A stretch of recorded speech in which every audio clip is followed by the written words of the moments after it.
বাচ্চাদের অনেক পছন্দের একটা খাবার হচ্ছে চিজ এগ টোস্ট। সো এটা আমি আপনাদের সাথে আজকে শেয়ার করছি।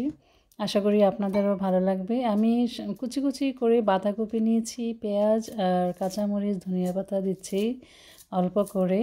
যদি কেউ বেশি ঝাল পছন্দ করেন তাহলে একটু চিলি ফ্লেক্স দিতে পারেন, ওটা দিলেও কিন্তু বেশ ভালোই লাগে। আর সাথে দিয়ে দিব হচ্ছে টমেটো। টমেটো পছন্দ না করলে স্কিপ করবেন, কিন্তু আমার কিন্তু ভালোই লাগে টমেটো দিলে। আর লবণ দিলাম। এবার ডিম দিব তিনটা ডিম দিয়ে আমি ভালো করে ফেটে নেব।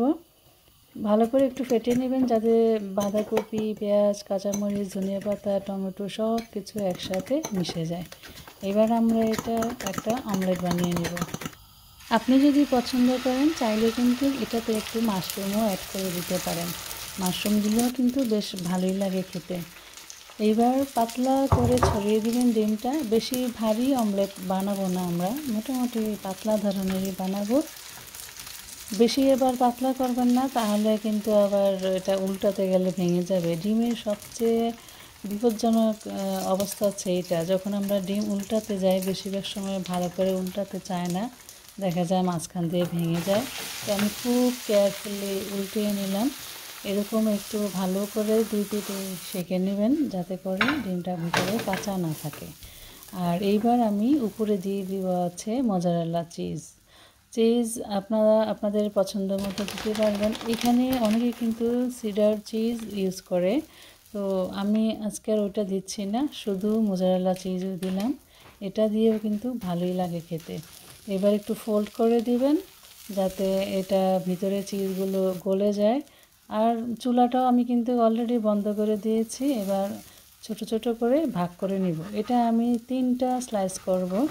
আপনারা যদি চান আপনারা কিন্তু এই অমলেটটা এভাবেই খেতে পারেন, কোনো ব্রেড লাগবে না, রুটি লাগবে না, শুধু এটা খেলেও কিন্তু অনেকখানি হয়ে যাবে আপনার নাস্তা।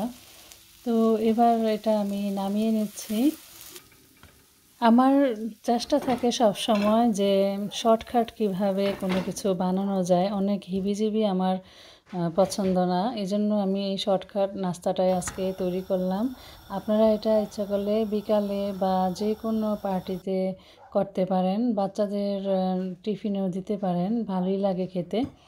তো এবার আমি পাউরুটিটা হালকাভাবে টোস্ট করে জাস্ট স্লাইসটা মুড়িয়ে নিয়েছি। যেহেতু এটা আমি আমার জন্য করেছি এজন্য এক পিস দিয়ে এরকম ফোল্ড করে নিয়েছি। যদি বাচ্চাদের জন্য করেন তাহলে আপনারা সাইডগুলো কেটে 2টা স্লাইস নেবেন। আর মেয়োনিজ চাইলে দিতে পারেন, আমি অত মেয়োনিজ দিই না। তো ভিতরে দেখুন একদম চিজ গলে সুন্দর হয়ে আছে। তো আশা করি আপনাদের আজকের এই চিজ অমলেট টোস্টও ভালো লেগেছে। বাসায় ট্রাই করে দেখবেন, ভালো লাগলে কমেন্টস করবেন। আর আমার ভিডিওগুলো ভালো লাগলে প্লিজ সবাই